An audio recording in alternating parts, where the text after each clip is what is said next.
사람의 마음을 아는 것이 세상에서 가장 어렵다고들 하지만 사실 그 사람의 본성을 단번에 꿰뚫어 볼 수 있는 아주 정직한 도구가 하나 있습니다. 바로 그 사람이 돈을 어떻게 쓰느냐를 지켜보는 것입니다.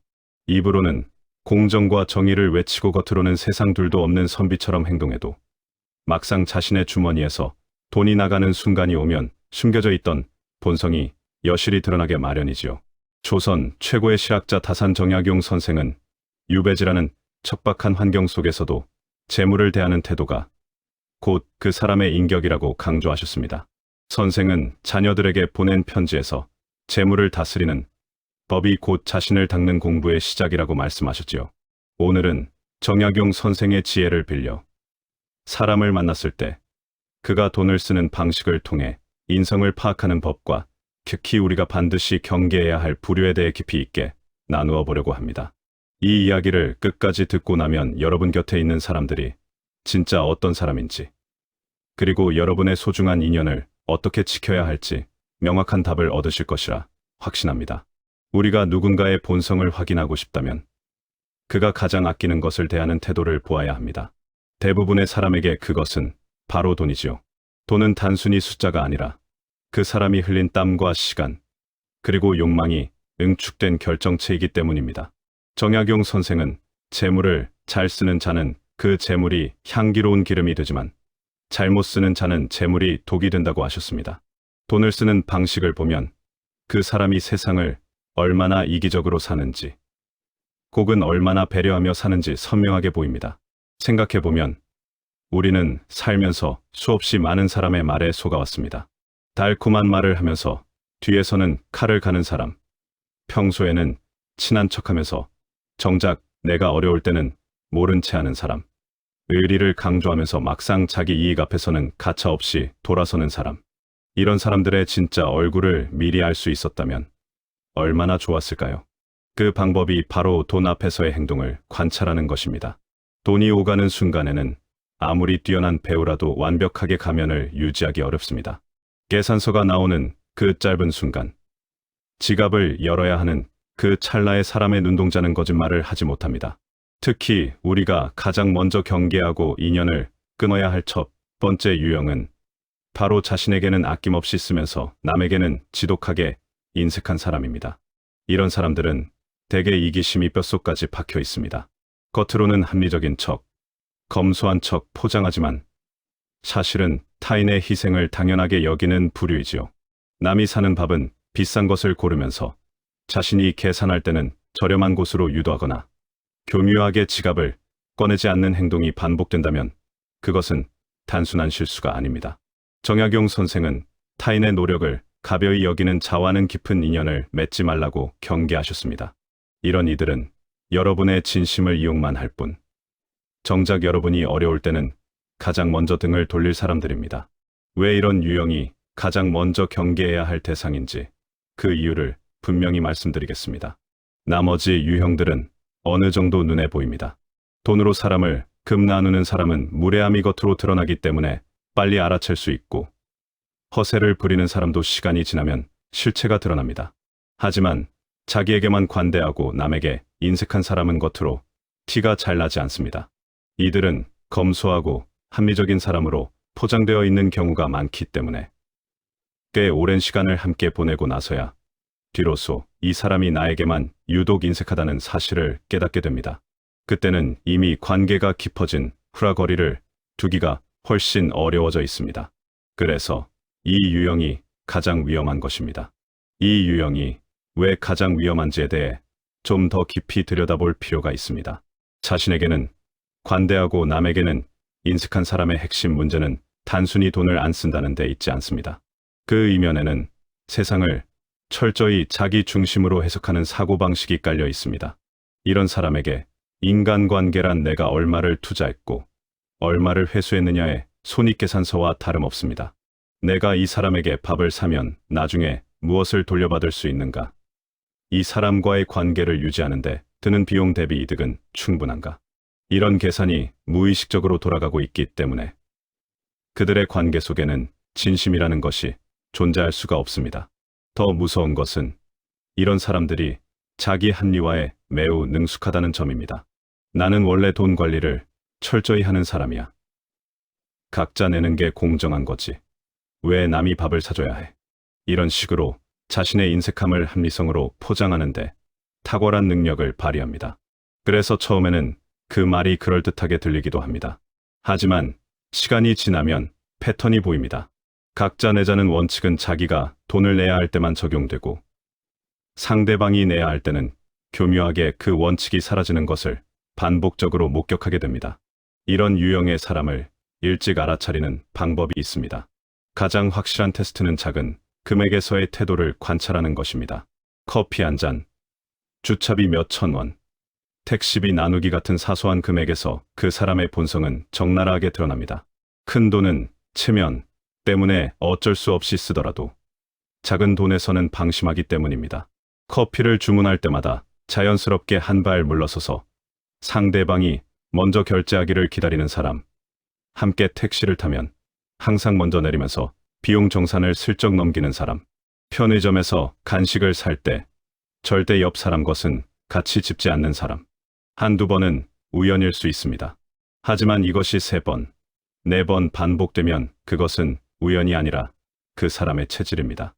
그리고 작은 돈에서 이런 태도를 보이는 사람이 큰일 앞에서 갑자기 대범해질 가능성은 거의 없습니다.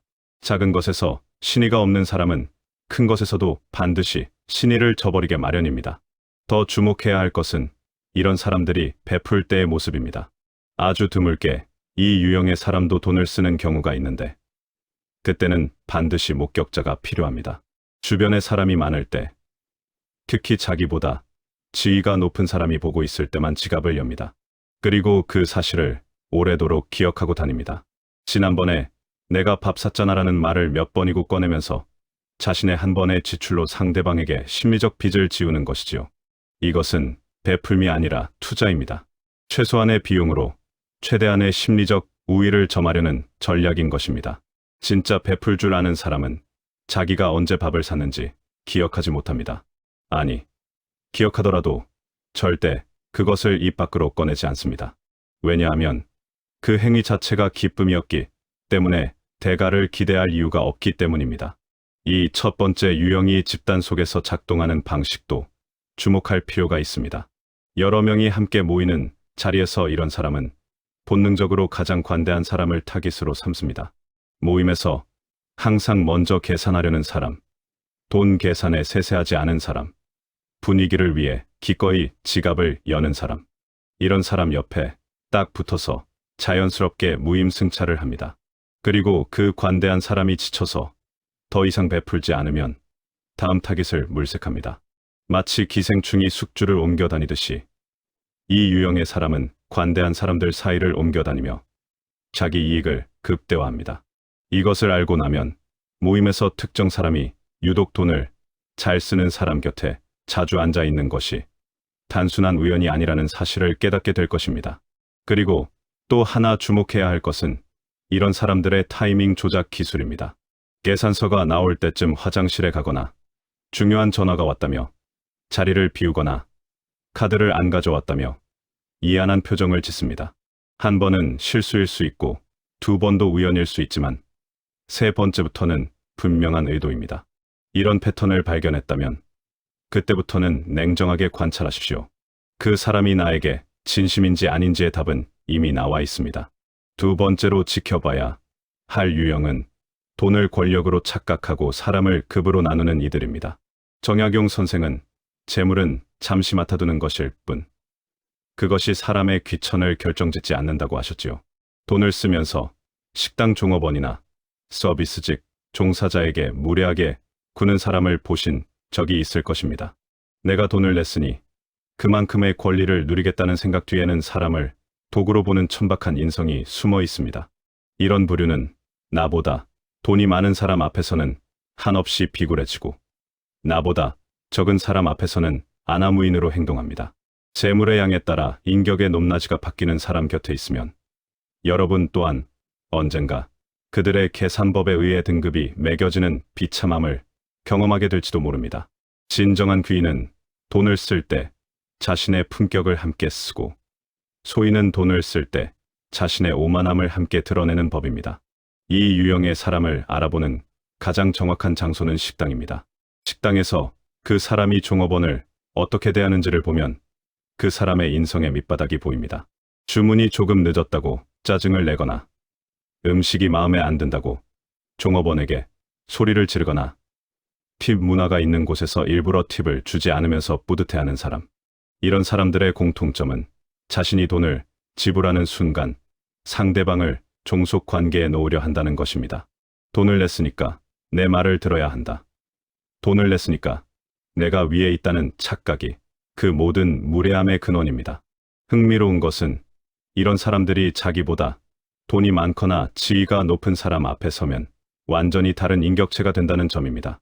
아까와 같은 목소리가 맞나 싶을 정도로 낮은 톤으로 말하고 눈빛은 고분고분해지며 하나하나 맞장구를 치면서 비위를 맞춥니다. 이 극단적인 태도의 전환을 목격하면 등골이 서늘해질 것입니다. 이 사람에게 나는 지금 어느 등급에 있는 것인가? 그리고 내 상황이 바뀌면 이 사람의 태도도 바뀔 것인가? 이 질문에 대한 답은 이미 그 사람의 행동 속에 들어 있습니다. SNS가 발달한 요즘 시대에는 이 유형의 변종이 더 많아졌습니다. 직접 대면하는 자리에서뿐 아니라 온라인에서도 돈을 통해 자신의 우월감을 드러내려는 사람들이 있습니다. 고급 레스토랑에서의 식사를 올리면서 이 정도는 되어야라는 뉘앙스를 풍기거나 해외여행 사진을 올리면서 은근히 비용을 자랑하거나 명품 언박싱을 공유하면서 타인의 부러움을 유도하는 사람들. 물론 자기 삶을 공유하는 것 자체는 문제가 아닙니다. 문제는 그 공유의 목적이 타인 위에 서고 싶다는 욕구에서 비롯될 때입니다. 이런 사람들의 게시물에 좋아요를 누르면 그들의 우월감은 강화되고 반응하지 않으면 서운해합니다. 결국 주변 사람들을 자신의 과실을 검증해주는 장치로 활용하는 것이지요. 이런 유형과 가까이 지내면 자신도 모르게 비교의식에 빠져들게 되고 내 삶에 대한 만족도가 떨어지는 것을 경험하게 됩니다. 여기서 한 가지 더 짚고 넘어갈 것이 있습니다. 돈으로 사람을 급 나누는 유형은 결국 자기 자신도 돈의 노예가 되어 있는 사람입니다. 자기보다 돈이 많은 사람을 만나면 무의식적으로 열등감을 느끼고 자기보다 돈이 적은 사람을 만나면 우월감을 느끼는 것은 자신의 존재 가치를 오로지 재산의 크기로만 측정하고 있다는 뜻입니다. 이런 사람은 돈이 있을 때는 세상을 다 가진 듯 행동하지만 돈을 잃는 순간 자아까지 함께 무너집니다. 왜냐하면 돈 외에는 자기 자신을 지탱해줄 내면의 기둥이 없기 때문입니다. 그래서 이런 유형의 사람 곁에 있는 것은 위험합니다. 그들의 재정 상황이 흔들리면 관계도 함께 흔들리게 되어 있고 그 과정에서 주변 사람들이 가장 큰 피해를 입게 됩니다. 세 번째는 오로지 목적이 있을 때만 돈을 쓰는 계산적인 사람들입니다. 정약용 선생은 신의가 없는 재물은 모래성처럼 허무하다고 하셨습니다. 평소에는 연락 한 통 없다가 나에게 부탁할 일이 생기거나 얻어낼 정보가 있을 때만 화려한 식사 대접을 하는 이들이 있지요. 이들에게 돈은 마음을 전하는 수단이 아니라 상대를 낚기 위한 미끼일 뿐입니다. 이런 사람들은 대화 내내 자신의 목적을 달성하기 위해 여러분의 비위를 맞추지만 목적이 달성되는 순간 그 친절함은 싸늘하게 식어버립니다. 계산이 끝난 관계는 향기가 없습니다. 마음이 담기지 않은 지출은 결국 상대를 도구화하는 행위이기에 이런 부류와의 만남이 길어질수록 여러분의 마음은 공허해질 수밖에 없습니다. 이 유형을 구별하는 핵심 포인트는 타이밍입니다. 진심으로 관계를 소중히 여기는 사람은 특별한 이유 없이도 밥 한 끼를 같이 먹자고 하고 별일 없어도 커피 한 잔 들고 찾아옵니다. 그런 사람의 지출에는 계산기가 들어있지 않습니다. 반면 목적형 인간의 지출에는 반드시 시간적 패턴이 있습니다. 부탁하기 일주일 전에 갑자기 연락이 오고 밥을 사주고 안부를 묻습니다. 그리고 부탁이 수락되거나 거절되면 다시 연락이 끊깁니다. 이 사이클이 정확하게 반복되는 것을 한두 번만 경험해보면 그 사람이 나를 진심으로 대하는 것인지 목적을 위해 활용하는 것인지 명확하게 알 수 있습니다. 더 교묘한 경우도 있습니다. 평소에도 적당히 연락을 유지하면서 관계를 관리하는 유형인데 이 경우에는 지출의 규모를 보면 됩니다. 평소에는 커피 한 잔 정도의 가벼운 지출을 하다가 큰 부탁이 있을 때만 갑자기 고급 식당을 예약하거나 비싼 선물을 보내온다면 이것은 투자 대비 수익을 계산한 전략적 지출입니다. 이런 사람의 고급 식사 대접에 감동받아 큰 부탁을 들어주는 순간 여러분은 그 식사 가격보다 훨씬 큰 대가를 치르게 될 가능성이 높습니다. 이 계산적인 유형은 비즈니스 관계에서 특히 많이 발견됩니다. 사업을 하는 사람들 중에 평소에는 전화 한 통 없다가 투자를 받고 싶을 때, 거래처를 소개받고 싶을 때, 인맥을 활용하고 싶을 때만 갑자기 성대한 자리를 마련하는 경우를 보셨을 것입니다. 이런 자리에서 오가는 술과 음식의 가격은 사실 그들에게는 사업 비용일 뿐입니다. 그 자리에서 여러분이 느끼는 감동과 의리는 그들의 계획에 이미 포함되어 있는 예상 반응입니다. 냉정하게 들릴 수 있지만 이 사실을 알고 있는 것과 모르는 것의 차이는 엄청납니다. 이것을 알면 화려한 대접에 흔들리지 않고 냉정하게 제안의 본질을 판단할 수 있지만 모르면 분위기에 취해 불리한 계약서에 도장을 찍거나 불필요한 보증을 서게 됩니다. 밥 한 끼에 인생을 걸지 마십시오. 그 밥값은 그들에게 아무것도 아니지만 여러분이 치르게 될 대가는 상상 이상으로 클 수 있습니다. 네 번째는 자신의 형편에 맞지 않게 허려시게 돈을 쏟아붓는 사람입니다. 정약용 선생은 근검이야말로 집안을 일으키는 가풍이자 자신을 지키는 힘이라고 하셨지요. 속은 비어 있는데 겉만 번지르르하게 꾸미기 위해 빚을 내서라도 명품을 사거나 남에게 보여주기식 지출을 멈추지 않는 이들이 있습니다. 이런 사람들은 대개 자존감이 낮고 타인의 시선에 노예가 되어 있는 상태입니다. 정약용 선생은 유배지에서도 소박한 삶을 지향하며 내면을 채우는 데 집중하셨지요. 거칠에 모든 에너지를 쓰는 사람과 함께 있으면 여러분 또한 그들의 허영심을 채워주는 장식품으로 전락하기 쉽습니다. 실속 없는 화려함 뒤에는 대개 무책임과 불안함이 숨어 있기 마련입니다. 이 유형의 위험성은 겉으로는 잘 보이지 않는다는 데 있습니다. 처음에는 이 사람이 꽤 성공한 사람이구나 하는 인상을 받게 됩니다. 좋은 차를 타고 비싼 옷을 입고 고급 식당에서 식사를 하니까요. 하지만 그 이면을 들여다보면 카드 빚이 산더미처럼 쌓여 있고 매달 이자를 갚느라 실제 생활은 엉망인 경우가 허다합니다. 문제는 이런 사람과 가까이 지내면 여러분도 알게 모르게 그 소비 습관에 전염된다는 것입니다. 함께 다니다 보면 자연스럽게 지출 수준이 올라가고 그 사람과 비슷한 수준을 유지해야 한다는 무언의 압박을 받게 됩니다. 그래서 이 유형 곁에 있으면 여러분의 재정 건전성까지 위협받을 수 있습니다. 또한 허영에 빠진 사람은 현실적인 판단 능력이 흐려져 있는 경우가 많아서 함께 사업을 하거나 중요한 결정을 내려야 할 때 치명적인 실수를 저지를 위험이 높습니다. 실체 없는 화려함에 현혹되지 마십시오. 진짜 부유한 사람은 자신의 부를 과시하지 않습니다. 과시가 필요한 사람은 실체가 부족한 사람입니다. 여기서 한 가지 중요한 구분을 해야 합니다. 자기 자신에게 합리적으로 투자하는 것과 허영심에 기반한 과소비는 전혀 다른 것입니다. 자기 성장을 위해 교육에 돈을 쓰거나 건강을 위해 좋은 음식을 먹거나 효율적인 업무를 위해 좋은 장비를 구비하는 것은 미래를 위한 투자입니다. 이런 지출에는 분명한 목적과 근거가 있습니다. 반면 허영심에 기반한 소비는 남에게 보여주기 위한 것이기 때문에 그 물건이 자기에게 실질적으로 필요한가 보다 남이 이것을 보고 어떻게 생각할까가 구매 기준이 됩니다. 이 둘을 구별하는 방법은 간단합니다. 그 물건을 아무도 모르게 혼자 사용한다고 해도 똑같이 살 것인가를 물어보면 됩니다. 대답이 아니오라면 그것은 자신을 위한 소비가 아니라 타인의 시선을 위한 소비입니다. 다섯 번째는 남의 돈은 아까운 줄 모르고 함부로 대하는 사람입니다. 정약용 선생은 남의 작은 물건 하나도 내 몸처럼 아껴야 한다고 가르치셨습니다. 여럿이 함께 돈을 모으는 모임이나 공금을 쓸 때 유난히 사적인 이득을 취하려 하거나 남이 빌려준 돈을 갚는 일을 우습게 생각하는 이들이 있습니다.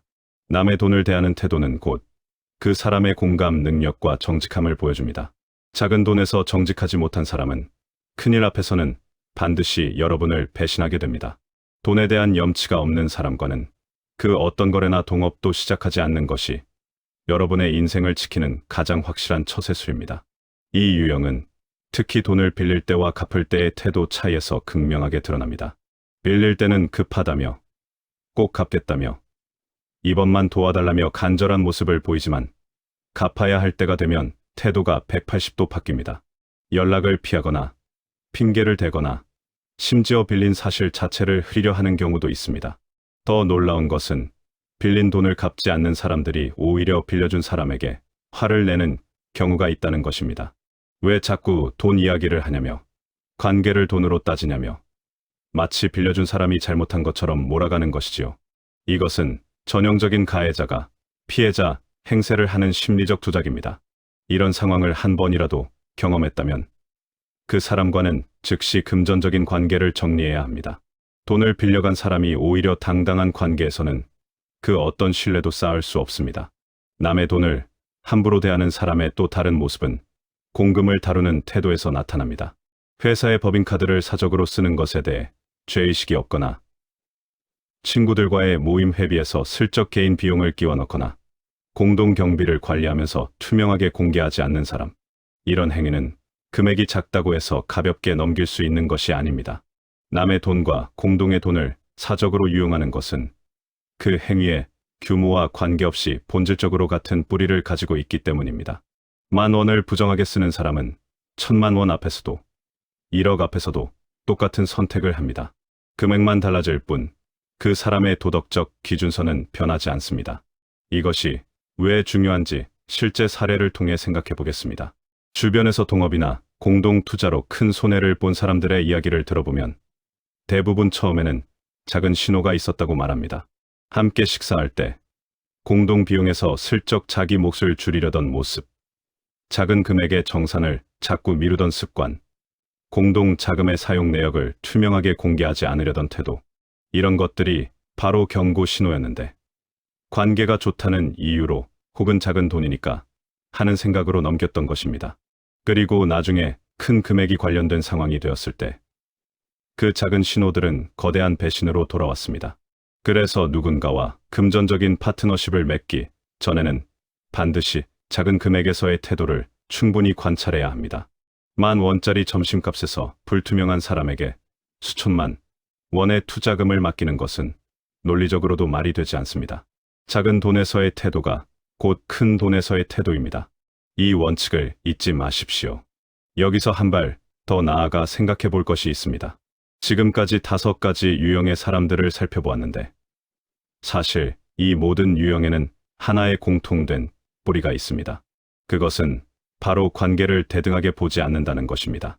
자기에게만 관대한 사람은 자신을 상대방보다 위에 놓고 있기 때문에 그렇게 행동하는 것이고, 돈으로 사람의 급을 나누는 사람은 수직적 세계관에 갇혀 있기 때문이며, 계산적으로 돈을 쓰는 사람은 상대방을 이용 대상으로 보기 때문이고, 허영에 빠진 사람은 타인을 자기 과시의 관객으로 여기기 때문이며, 남의 돈을 함부로 대하는 사람은 상대방의 노동과 시간을 존중하지 않기 때문입니다. 결국 돈을 쓰는 방식의 문제가 아니라 사람을 대하는 방식의 문제인 것입니다. 돈은 그저 그 사람의 내면에 있는 관계의 철학을 드러내는 창일 뿐입니다. 이 5가지 유형 외에도 돈을 통해 사람의 본성을 읽을 수 있는 상황이 하나 더 있습니다. 바로 연애와 결혼 관계입니다. 연애 초기에 돈을 쓰는 태도를 유심히 관찰하면 그 관계의 미래가 보입니다. 처음에는 인상을 심어주기 위해 과하게 쓰다가 관계가 안정되면 급격히 지갑을 닫는 사람이 있습니다. 이것은 단순히 연애 초기의 설렘이 식어서가 아니라 처음부터 진심이 아니었다는 신호일 수 있습니다. 반대로 처음부터 자기 형편에 맞는 수준에서 꾸준하게 쓰는 사람은 관계가 깊어져도 일관된 태도를 유지할 가능성이 높습니다. 결혼 이후에는 이 문제가 더욱 현실적으로 다가옵니다. 가게를 함께 운영하면서 돈에 대한 가치관의 차이가 극명하게 드러나기 때문입니다. 실제로 이혼 사유의 상당 부분이 경제적 갈등에서 비롯된다는 것은 잘 알려진 사실입니다. 상대방이 돈을 어떻게 쓰는지를 보는 것은 단순히 인색한지 아닌지를 판단하는 것이 아니라 이 사람과 인생을 함께 할 수 있는지를 가늠하는 가장 실질적인 기준이 될 수 있습니다. 또 한 가지 주목할 만한 것은 위기 상황에서의 돈 쓰는 태도입니다. 평상시에는 관대하고 넉넉하게 쓰는 사람도 경제적으로 어려운 상황에 처하면 진짜 본성이 드러납니다. 사업이 어려워지거나 갑자기 큰 지출이 생기거나 수입이 줄어들었을 때 그 사람이 가장 먼저 줄이는 것이 무엇인지를 보면 그 사람의 우선순위가 보입니다. 자기 사치는 유지하면서 가족이나 주변 사람들에 대한 지출부터 줄이는 사람이 있고, 반대로 자기 것을 먼저 줄이면서도 소중한 사람들에게는 최소한의 마음을 유지하려는 사람이 있습니다. 이 차이는 평상시에는 잘 보이지 않습니다. 돈이 넉넉할 때는 누구나 관대할 수 있기 때문입니다. 하지만 위기가 오면 가면은 벗겨지고 그 사람이 진짜 무엇을 소중히 여기는지가 적나라하게 드러납니다. 그래서 어떤 의미에서는 그 사람의 풍족한 시절보다 어려운 시절의 모습이 진짜 그 사람입니다. 그렇다면 반대로 돈을 잘 쓰는 사람, 진짜 곁에 두어야 할 사람은 어떤 모습일까요? 정약용 선생은 재물을 숨겨두는 가장 좋은 방법은 남에게 베푸는 것이라고 하셨습니다.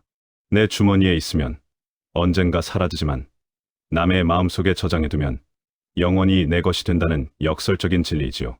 돈을 잘 쓰는 사람은 단순히 돈이 많은 사람이 아니라 그 돈이 흘러가야 할 곳을 정확히 아는 사람입니다. 주변에 혹시 평소에는 검소하지만 어려운 이웃을 돕거나 친구의 경조사에 진심을 담아 지갑을 여는 분이 계신가요? 그런 분들이야말로 정약용 선생이 말씀하신 진정한 부자이자 여러분이 평생 곁에 두어야 할 귀인입니다. 진짜 좋은 사람의 돈 쓰는 방식에는 몇 가지 공통된 특징이 있습니다. 첫째, 이들은 돈을 쓸 때 상대방이 부담스럽지 않게 합니다. 밥을 사더라도 내가 사고 싶어서 사는 거야라는 태도로 상대방에게 빚진 느낌을 주지 않습니다. 둘째, 이들은 자신의 형편에 맞게 쓰되 아끼는 사람에게는 기꺼이 조금 더 씁니다. 허세가 아니라 진심이 담긴 지출이기 때문에 금액이 크든 작든 마음이 전해집니다. 셋째, 이들은 남에게 쓴 돈을 기억하지 않습니다. 계산서를 마음속에 저장해두고 나중에 꺼내는 법이 없습니다. 넷째, 이들은 상대방의 재정 상황을 배려합니다. 비싼 곳에서 만나자고 할 때 상대방이 부담스러워할 수 있다는 것을 알기 때문에 함께하는 자리의 수준을 상대방에 맞추어 조절합니다.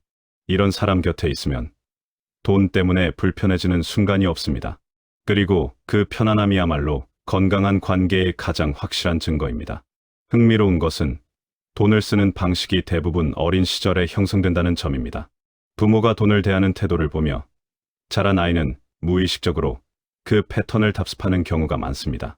부모가 늘 남에게 인색하고 자기에게만 관대했다면 자녀도 그것을 정상적인 것으로 인식하며 자랄 가능성이 높습니다. 반대로 부모가 형편이 넉넉지 않더라도 이웃과 나누는 모습을 보여줬다면 자녀 또한 베풀 줄 아는 어른으로 성장할 가능성이 높습니다.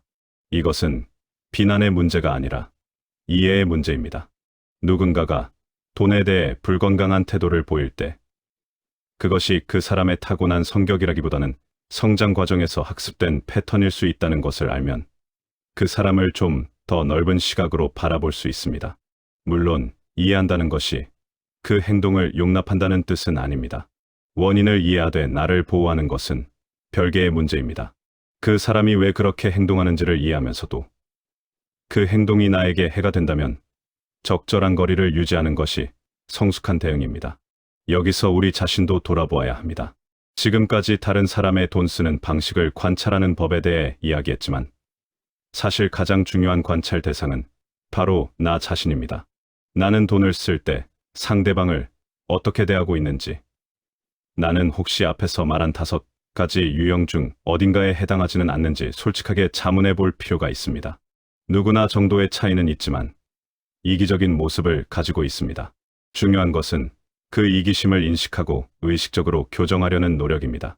내가 돈을 쓸 때 상대방의 표정을 한 번 더 살펴보고 내 지출이 상대방에게 부담이 되지는 않는지, 혹은 상대방의 호의를 너무 당연하게 여기고 있지는 않은지를 점검하는 습관을 가지시길 바랍니다.